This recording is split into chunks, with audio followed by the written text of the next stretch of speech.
अस्सलाम वालेकुम स्टूडेंट्स, आज हम डिस्कस करने जा रहे हैं फर्स्ट ईयर न्यू बुक का टॉपिक 2.4। लास्ट टाइम हमने डिस्कस किया था फर्स्ट इक्वेशन ऑफ मोशन। आज हम डिस्कस करने जा रहे हैं second equation of motion. You are on physics of how and I am your mentor Jain Shamir. तो देखो, derivation of second equation of motion, इससे भी ड्राइव करने के दो मेथड्स होंगे। एक तो मैथमेटिकल वे होगा ड्राइव करने का और दूसरा ग्राफिकल वे होगा। सबसे पहले मैथमेटिकल वे को देखते हैं, उसके बाद जैसे वो ग्राफिकल मेथड को भी डिस्कस करते हैं।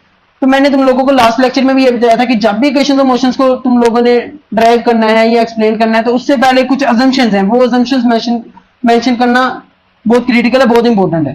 तो अजम्पशंस जो सी वो मैंने लास्ट लेक्चर में भी लिखी थी और इस लेक्चर में भी मैं यहाँ पे रिपीट कर रहा हूँ। अजम्पशन है तीन। पहले क्या है, the acceleration of an object is considered to be constant. अगर कोई बॉडी मूव कर रही है उसका एक्सेलरेशन कांस्टेंट होना चाहिए। क्यों होना चाहिए? क्योंकि इससे जो से वो स्ट्रेट लाइन ग्राफ बनता है, स्ट्रेट लाइन ग्राफ से तुम लोगों के पास इक्वेशन मोशन ड्राइव करना इजीली हो जाता है, टास्क इजी हो जाता है तुम लोगों के पास। दूसरा, the object is moving in a straight line. जो ऑब्जेक्ट है तुम लोगों का वो स्ट्रेट लाइन में मूव करना चाहिए। अगर स्ट्रेट लाइन में मूव करेगा तो उससे बेनिफिट तुम लोगों को ये होता है कि तुम लोग वेक्टर्स को एज अ स्केलर ट्रीट कर सकते हो। जहां पे वेक्टर क्वांटिटीज इस्तेमाल होती हैं, वेलोसिटी वेक्टर है, डिस्प्लेसमेंट वेक्टर है, एक्सेलरेशन इनफैक्ट वेक्टर क्वांटिटी है, तो इन्हें तुम लोग as a scalar quantity treat कर सकते हो। मतलब डायरेक्शन की ज्यादा फिक्र करने की फिर तुम लोगों को जरूरत नहीं पड़ेगी। तो हर इक्वेशन ऑफ मोशंस में ये तीन अजम्पशन तुम लोगों का मेंशन करना कंपलसरी है। और नंबर थर्ड अजम्पशन क्या है कि initial velocity of an object consider to be V. कि इनिशियल वेलोसिटी तुम लोगों ने वी कंसीडर की है। एक्सप्लेनेशन में आते हैं। एक्सप्लेनेशन में तुम लोगों ने स्टार्ट करना है, यहाँ पे लिखना है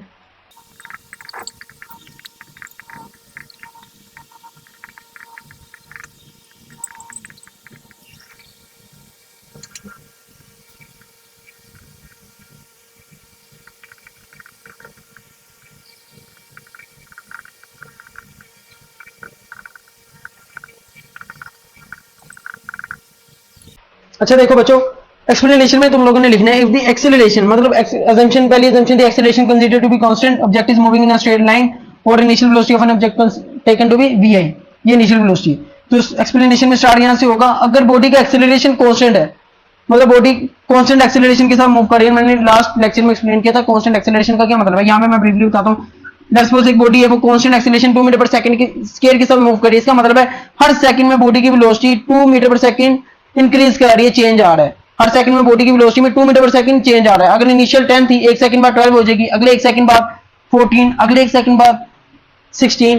तो अगर मैं टाइम इंटरवल टी की बात करता हूं, तो मान के चलो जो ऑब्जेक्ट की वेलोसिटी है वो वी आई से वी एफ तक हो जाती है, पहुंच जाती है। तो यहाँ पे एक्सप्लेनेशन में क्या है, if the acceleration of an object is considered to be constant then in time interval T the velocity of an object is changing from V I to V F. जो ऑब्जेक्ट की velocity वो V I से V F चल जाती है इन time interval T. अब इस time interval T में बॉडी कितना डिस्टेंस कवर करती है? Let the distance covered by the object in time interval T time interval में बॉडी एस डिस्टेंस कवर करती है। मैं एस डिस्टेंस का नाम दे देता हूं। Then by definition of velocity की डेफिनेशन के मुताबिक वेलोसिटी क्या आता है? Rate of change of displacement upon time. और अगर मैं डिस्प्लेसमेंट को यहां पे रखूं तो टाइम इधर आगे मल्टीप्लाई। अच्छा देखो, ये फॉर्मूला तुम लोगों ने पहले डिस्कस किया हुआ, बड़ा सिंपल सा formula, displacement equal velocity into time. लेकिन ये फॉर्मूला भी हर बॉडी में एप्लीकेबल नहीं है। ये फॉर्मूले की भी कुछ लिमिटेशन है। ये फॉर्मूला वैलिड है only when velocity equals constant. ये फॉर्मूला सिर्फ और सिर्फ तुम लोग तब अप्लाई कर सकते हो जब बॉडी की वेलोसिटी कांस्टेंट है। मतलब लेट्स सपोज एक बॉडी है, वो 10 मीटर पर सेकंड की स्पीड के साथ मूव कर रही है, उसकी वेलोसिटी चेंज नहीं हो रही, वो कांस्टेंट वेलोसिटी के साथ मूव कर रहा है। तो मैं तुम लोगों से पूछता हूं, अगर उसकी बॉडी 10 मीटर पर सेकंड की स्पीड के साथ मूव कर रही है वेलोसिटी के साथ, तो बताओ 5 सेकंड बाद बॉडी ने कितना डिस्टेंस कवर किया होगा? तुम लोग सिंपली क्या करोगे, 10 × 5 50 मीटर, सिंपल 50 मीटर कह लोगे। लेकिन अगर बॉडी एक्सेलरेट कर रही है 2 मीटर पर सेकंड स्केयर के साथ, तो उस सूरत में बॉडी की वेलोसिटी हर सेकंड में चेंज हो रही है। 10 मीटर पर सेकंड है अभी, अगले एक सेकंड में 12 हो जाएगी, अगले एक सेकंड में 14 हो जाएगी। तो ये फॉर्मूला इंप्लीकेबल इस सूरत में नहीं होगा जब बॉडी एक्सेलरेट कर रही है। ये फॉर्मूला सिर्फ और सिर्फ कब इंप्लीकेबल है? When velocity is constant. अगर बॉडी एक्सेलरेट कर रही है उस सूरत में,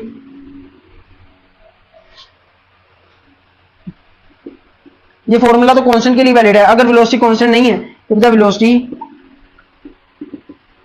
इज नॉट कांस्टेंट, अगर बॉडी की वेलोसिटी कांस्टेंट नहीं है लेकिन अजम्पशन के मुताबिक, अजम्पशन में क्या एक्सेलरेशन कांस्टेंट है, तो उसे जो से वो रिमाइंडर रखना है, हमेशा रिमेंबर रखना है। यहां पे बस हिंट के तौर पे मैं लिख रहा हूं, ये प्री अज्यूम्ड है कि एक्सेलरेशन कांस्टेंट ही हम जो से वो मान के चल रहे हैं, लेकिन हिंट के तौर पे मैं यहाँ पे वैसे ही आगे लिख रहा हूँ, if the velocity is not constant but acceleration constant है, but acceleration is constant,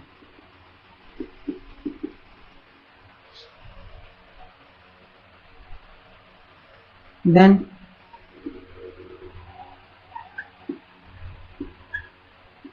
this.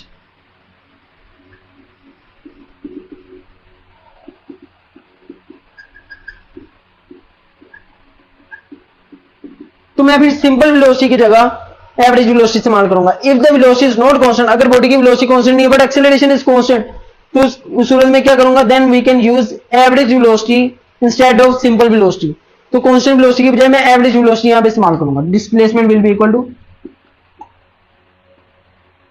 यहां पे लिखूंगा वेलोसिटी, लेकिन कौन सी वाली, एवरेज। तो सब्सक्रिप्ट में एवरेज लिख देता हूं, एवरेज वेलोसिटी इनटू टाइम। ये फॉर्मूला कौन सा था, ये फॉर्मूला जो कि वैलिड है कांस्टेंट वेलोसिटी के लिए, उसका फॉर्मूला क्या है, कांस्टेंट वेलोसिटी इनटू टाइम। और ये फॉर्मूला सिर्फ और सिर्फ तब इम्प्लीकेबल है, displacement equals average velocity into time सिर्फ और सिर्फ तब इम्प्लीकेबल है जब एक्सेलरेशन कांस्टेंट है।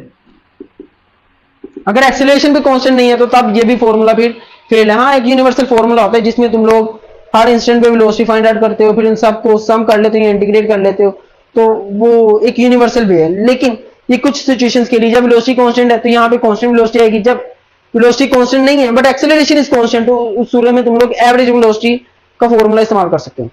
तो डिस्प्लेसमेंट मेरे पास बराबर होगा एवरेज वेलोसिटी इनटू टाइम। अब एवरेज कैसे फाइंड आउट करते हैं, ये साइड में रेस कर रहा हूं, यहां तक नोट डाउन कर लो। चलो यहां पे लिखता हूं, एवरेज वेलोसिटी क्या होगी, अगर मेरे पास इनिशियल वेलोसिटी vi है और फाइनल वेलोसिटी vf है, तो एवरेज कैसे, vi प्लस vf दोनों क्वांटिटीज को सम करूंगा और 2 के साथ डिवाइड कर दूंगा, तो मेरे पास एवरेज वेलोसिटी आ जाएगी।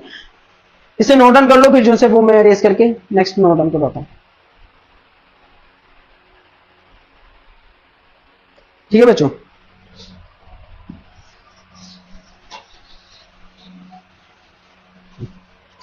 तो एवरेज वेलोसिटी क्या होगी, डिस्प्लेसमेंट मेरे पास बराबर होगा average velocity into time. Average velocity क्या है, फाइनल वेलोसिटी, बल्कि फाइनल लिख लो या इनिशियल पहले लिख लो, initial velocity plus final velocity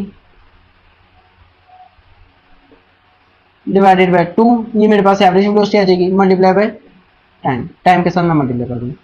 अच्छा, बॉडी ने कितना डिस्प्लेसमेंट या कितना डिस्टेंस कवर किया, वो एस है, वो मैंने अभी मेंशन किया था। इनिशियल वेलोसिटी बॉडी की मैंने कहा थी कि हम vi एज्यूम कर रहे हैं, फाइनल वेलोसिटी बॉडी की हो जाती है vf plus vf divided by 2 into time. अब तुम लोगों ने first equation motion last time drive की थी, तो उसे रेफर करते हुए from first equation motion, first equation motion के मुताबिक क्या था, क्या थी, vf equals vi plus at। तो इसी इक्वेशन में पुट करो,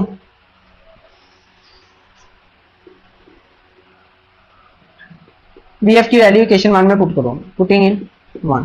जब इक्वेशन 1 में पुट करोगे तो तुम्हारे पास डिस्प्लेसमेंट किसके बराबर आएगा, displacement will be equal to vi, और इसकी जगह vf की जगह ये मैं लिख दूंगा vi plus at divided by 2 into time. ठीक है, vi प्लस vi 2vi हो जाएगा, 2vi plus at divided by 2 into time. ये टाइम है, टाइम को मैं अंदर मल्टीप्लाई करवा रहा हूँ। Displacement will B 2vit plus, यानी ये इसके साथ टाइम आके मल्टीप्लाई हो जाएगा, vi इंटू टी हो जाएगा, और जहां पे at इसके साथ मल्टीप्लाई होगा तो at का स्क्वायर डिवाइडेड बाय 2। अब ये 2 डिनोमिनेटर में, तो इसे मैं जो से हर एक के साथ इंडिविजुअली डिवाइड करवाता हूं, तो मेरे पास सेकंड इक्वेशन मोशन ड्राइव हो जाएगी। और सेकंड इक्वेशन मोशन किस चीज का पेयर होता है, पोजीशन टाइम पेयर। इसके साथ डिवाइड करो, 2vit divided by 2 plus at square divided by 2, 2 से cancel, s will be equal to vit। इसे मैं थोड़ा सा बाहर ला के लिख रहा हूं। तो ये मेरे पास सेकंड इक्वेशन मोशन ड्राइव होगी। सेकंड इक्वेशन मोशन बताती है डिस्टेंस इनिशियल, अगर तुम्हारे पास बॉडी की इनिशियल वेलोसिटी पता है, लेट्स सपोज मैं कहता हूं एक बॉडी है वो 10 मीटर पर सेकंड उसकी इनिशियल वेलोसिटी है, 5 सेकंड के बाद तुम लोगों ने बताना है कि उसने कितना डिस्टेंस कवर किया अगर वो 2 मीटर पर सेकंड स्केल के साथ एक्सेलरेट कर रही, तो तुम लोग डिस्टेंस बता सकते हो इस इक्वेशन मोशन से। अगर इनिशियल वेलोसिटी पता है और एक्सेलरेशन पता है और टाइम पता है कि कितने टाइम बाद मुझे डिस्टेंस फाइंड आउट करना है, तो वो मैं उस टाइम के बाद डिस्टेंस बता सकता हूँ कि बॉडी ने कितना डिस्टेंस कवर किया होगा। ठीक है, ये था मैथमेटिकल वे या एनालिटिकल अप्रोच। तो अब जो है वो ग्राफिकल मेथड को देखते हैं।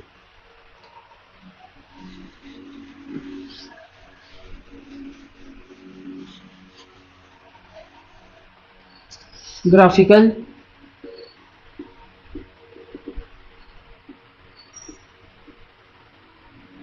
मेथड, ग्राफिकल मेथड को डिस्कस करने से पहले मैं एक चीज तुम लोगों को रिमाइंड करवाता चलूं, रिवाइज करवाता चलूं, जो लास्ट टाइम मैंने लेक्चर में बताई थी और मैंने कहा थी कि ये अगले लेक्चर में यूटिलाइज होगी ये बात। तो देखो, अगर ये मेरे पास वेलोसिटी टाइम ग्राफ है और ये मेरे पास एक कांस्टेंट वेलोसिटी का ये मेरे पास ग्राफ है कि अगर एक बॉडी है वो 10 मीटर पर सेकंड के साथ मूव कर रही है और उसकी वेलोसिटी कांस्टेंट है 10 मीटर पर सेकंड, तो मेरे पास ऐसा ग्राफ आएगा। अभी जब टाइम 0 है उसकी वेलोसिटी 10 मीटर पर सेकंड होगी, 1 सेकंड बाद 10 होगी क्योंकि चेंज ही ना हो रही, 2 सेकंड बाद भी उसकी वेलोसिटी 10 ही होगी।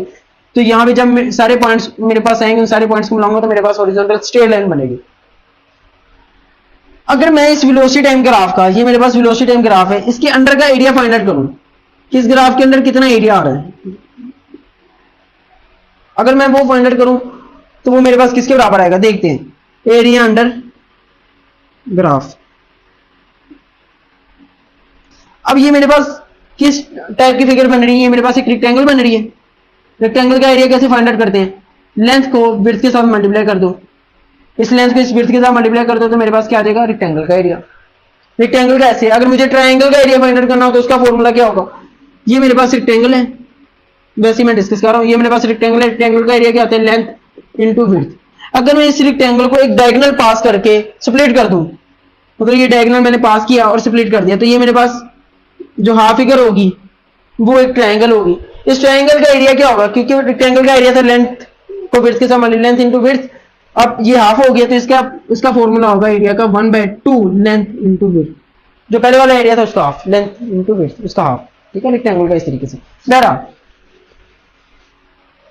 मुझे इस ग्राफ के अंडर का एरिया फाइंड आउट करना है। इसका एरिया कैसे फाइंड आउट करूंगा, ये मेरे पास एक रेक्टेंगल बन रही है तो इसकी लेंथ को इसकी विड्थ के साथ मल्टीप्लाई कर दूंगा तो मेरे पास क्या आ जाएगा, एरिया आ जाएगा लेंथ इनटू विड्थ। अब इसकी लेंथ में मेरे पास वेलोसिटी है तो वेलोसिटी, विड्थ में मेरे पास टाइम है, वेलोसिटी इनटू टाइम। अब वेलोसिटी इनटू टाइम क्या होता है, ये तो डिस्टेंस होता है ना, इसका फॉर्मूला अभी मैंने देखा तुम लोगों को लिखाया v equals distance upon time, formula velocity का by definition rate of change of displacement. तो डिस्प्लेसमेंट क्या आएगा, टाइम इधर जाके multiply velocity into time. Velocity into time तो मेरे पास डिस्प्लेसमेंट होता है, तो ये बेसिकली मेरे पास क्या है, distance covered by the object. तो यहां पे मैं लिख रहा हूं एक पॉइंट, मतलब जो एरिया अंडर द ग्राफ, अगर मैं ग्राफ के वेलोसिटी टाइम ग्राफ के अंडर का एरिया फाइंड आउट कर लूं ना, तो मेरे पास बेसिकली क्या आएगा, डिस्टेंस, कि बॉडी ने कितना डिस्टेंस कवर किया है। ठीक है, मतलब ग्राफिकली अगर मेरे पास ग्राफ गिवन है, वेलोसिटी टाइम ग्राफ है और उसका ग्राफ मुझे गिवन है, मुझे कहा जाए कि बताओ कि बॉडी ने कितना डिस्टेंस कवर किया, तो मैं सिंपली इस ग्राफ के अंडर का एरिया फाइंड आउट कर लूंगा। एरिया अंडर दी ग्राफ में सिंपली फाइंड आउट कर लूंगा तो मेरे पास डिस्टेंस आ जाएगा। तो यहां पे मैं लिख रहा हूं area under velocity time graph provides the distance covered by the, मेरे पास क्या आएगा, अगर मैं area under the velocity time graph find out करूं तो it provides the distance covered by the object. ये मुझे प्रोवाइड करेगा कि बॉडी ने कितना डिस्टेंस कवर किया। नो, अब अपने ग्राफिकल मेथड की तरफ आते हैं। ग्राफिकल मेथड में सारी चीजें पहले मैं अपलोड कर दूं। ये मेरे पास अगेन वेलोसिटी टाइम ग्राफ है, एक बॉडी है वो पॉइंट ए से स्टार्ट करती है और कांस्टेंट एक्सेलरेशन के साथ वो मूव कर रही है, मतलब उसकी वेलोसिटी चेंज हो रही है लेकिन कांस्टेंट एक्सेलरेशन के साथ। तो उस सूरत में मेरे पास एक स्ट्रेट लाइन बनती है वेलोसिटी टाइम ग्राफ। ये मैंने डिस्कस किया बड़ी डिटेल से लास्ट लेक्चर में। बॉडी एक कांस्टेंट एक्सेलरेशन के साथ मूव करते हुए जाती है पॉइंट बी पे, तो मेरे पास एक स्ट्रेट लाइन बनेगी। स्ट्रेट लाइन ये बताता है कि एक्सेलरेशन इज कांस्टेंट। अजम्पशन बहुत इंपॉर्टेंट है। ठीक है, कितने टाइम में पहुंची, तो इसकी मैं प्रोजेक्शन नीचे ड्रा करता हूं। अगर ये पॉइंट ओ है, ये पॉइंट बी है, तो बॉडी को टाइम लगा होगा ओडी। इतने टाइम में बॉडी पॉइंट ए से पॉइंट बी है, इस ओडी को मैं कह रहा हूं टी। पॉइंट ए पे बॉडी की इनिशियल वेलोसिटी है वी आई और पॉइंट बी पे बॉडी की जो वेलोसिटी है, इसे मैं कह रहा हूं फाइनल वेलोसिटी, वो होगी वी एफ। वी आई किसके बराबर होगी, ये जो ओ है मेरे पास वो बराबर होगी वी आई के इनिशियल वेलोसिटी के, और ये जो फाइनल वेलोसिटी है बॉडी की फाइनल वेलोसिटी वो बराबर होगी बी डी के। बीडी मेरे पास बराबर होगी फाइनल वेलोसिटी, बॉडी की फाइनल वेलोसिटी क्या होगी, वो बीडी। अच्छा, यहां से अगर मैं हॉरिजॉन्टल प्रोजेक्शन ड्रा करूं तो जितना ओ है, ओ ए है, उतना ही इस पॉइंट को मैं सी डी कह लेता हूँ, उतना ही सी डी है। ओ ए बराबर होगा सी डी के। अगर ओ ए वी आई है तो सी डी भी वी आई के बराबर होगा, ठीक है। और ये वी एफ, ये इनफैक्ट बी सी ये मेरे पास बराबर होगा वी एफ में से वी आई माइनस कर दूं तो मेरे पास क्या आ जाएगा, बी सी, यानी वी एफ माइनस वी आई, ठीक है। इसमें चेंज इन वेलोसिटी लिख सकता हूँ। बहरहाल ये सारी चीजें प्लॉट कर ली, अजम्पशंस को लिख दिया। अगर मैं इस ग्राफ के अंडर का एरिया फाइंड आउट करूं, ये मेरे पास ग्राफ है, अगर मैं इस ग्राफ के अंडर का एरिया फाइंड आउट करूं, एरिया अंडर द ग्राफ, तो शुरू में देखो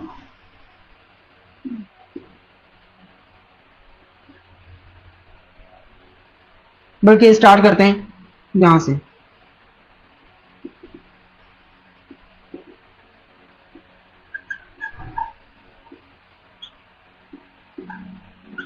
अगर मुझे इस ग्राफ के अंडर का एरिया फाइंड आउट करना है, ये सारे का सारा एरिया, तो इस ग्राफ को मैं दो हिस्सों में स्प्लिट कर रहा हूं। एक मेरे पास ये क्या बन रही है, एक रेक्टेंगल और एक ट्राइंगल। इन दोनों के एरिया को मैं प्लस करूंगा तो मेरे पास क्या आ जाएगा, area under the graph. Area under the graph किसके बराबर होगा, एरिया ऑफ, लिख लो रेक्टेंगल। रेक्टेंगल कौन सी, ये वाली रेक्टेंगल, इसे नाम क्या दिया, O A C D. Area of rectangle O A C D plus area of triangle. Triangle का एरिया जो वर्टिसेस हैं उनके नाम के ए सी बी या A B C, triangle A B C, ठीक है। अब यहां पे देखो,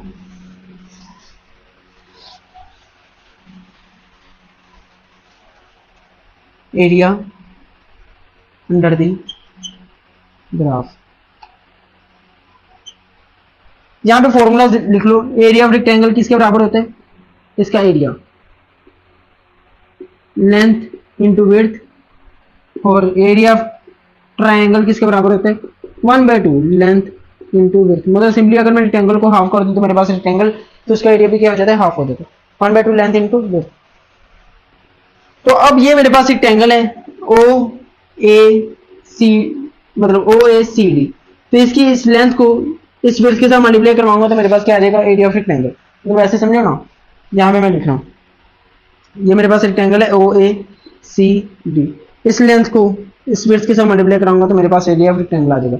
area of rectangle will be equal to O A को ओ डी के साथ मल्टीप्लाई करवा दूंगा, सिंपल। एरिया ऑफ ट्रायंगल कैसे मैं फाइंड आउट करूंगा, सबसे पहले करूंगा 1/2 इस लेंथ को इस विड्थ के साथ multiply, length into width, vertical height या लेंथ इंटू विड्थ। अब ये लेंथ है मेरे पास वर्टिसेस के नाम के ए बी सी, लेंथ में मेरे पास बी सी और विड्थ में मेरे पास ए सी। यहां पे मैं लिख लूंगा area of rectangle will be equal to 1/2 B C into A C. Okay हो गया। अब यहां पे एरिया अंडर द ग्राफ, अभी वो पॉइंट उसे यहां पे जो से वो मेंशन करो, since area under the velocity time graph provide the distance covered by the object,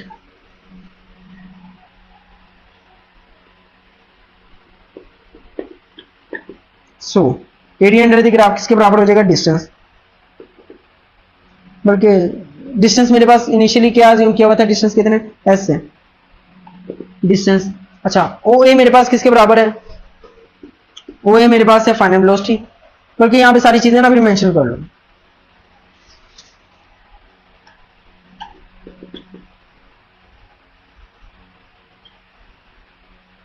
ओ ए मेरे पास है इनिशियल वेलोसिटी के बराबर,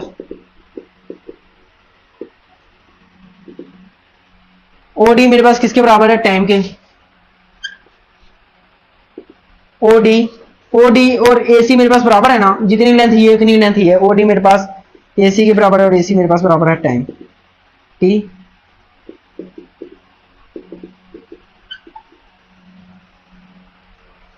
ठीक है, इसके बाद और मुझे इस्तेमाल ओए हो गया, ओडी हो गया, बाकी ठीक है ये चीजें इस्तेमाल होंगी ना, तो यहां पे लिख लेते हैं। बीसी भी तुम लोगों ने जो से वो फर्स्ट इक्वेशन मोशन में ड्राइव किया था, वो उसका रेफरेंस देते हुए तुम लोग यहाँ पे बीसी भी लिख सकते हो। फ्रॉम फर्स्ट इक्वेशन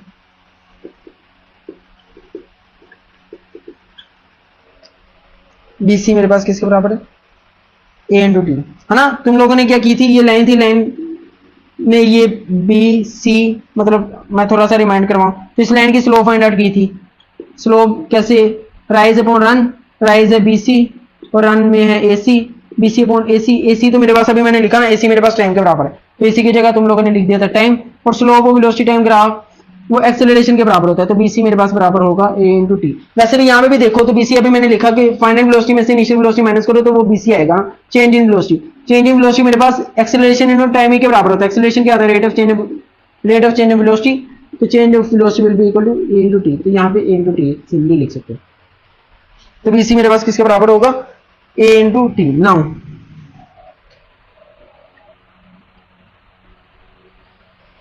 यहाँ पे ये सारी चीजें, एरिया अंडर द ग्राफ बराबर होगा डिस्टेंस के, ओ ए मेरे पास बराबर है वी आई, ओ डी मेरे पास बराबर है टाइम के plus 1/2, B C from first equation of motion वो मैंने यहाँ पे रेफर कर दिया, बी सी मेरे पास बराबर है ए इंटू टी, और ए सी मेरे पास अगेन बराबर है टाइम के, तो यहाँ पे मेरे पास सेकंड इक्वेशन मोशन ड्राइव हो जाएगी, V I T plus half T का स्क्वायर हो जाएगा ए टी स्क्वायर। ठीक है बच्चों, हमने जो से वो दो वे से सेकंड इक्वेशन मोशन को ड्राइव किया, एक एनालिटिकल वे था, एनालिटिकल अप्रोच, और दूसरा ग्राफिकल वे था जिसमें हमने सेकंड इक्वेशन मोशन को ड्राइव करने का मेथड और वे जैसे वो समझा। तो उम्मीद है तुम लोगों को ये लेक्चर पसंद आया होगा। इजाजत दो, अल्लाह हाफिज।